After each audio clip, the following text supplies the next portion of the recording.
पुण्यातील केशवनगर परिसरात पुन्हा एकदा दहशतीचे वातावरण निर्माण झाले आहे।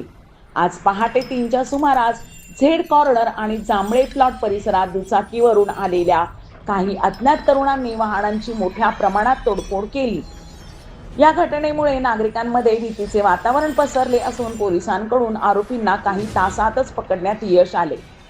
आज पहाटे सुमारे 3 वाजण्याच्या सुमारास केशवनगर येथील झेड कॉर्नर आणि जांभळे प्लॉट परिसरात दुचाकीवरून आलेल्या काही अज्ञात तरुणांनी धुडगूस घातला।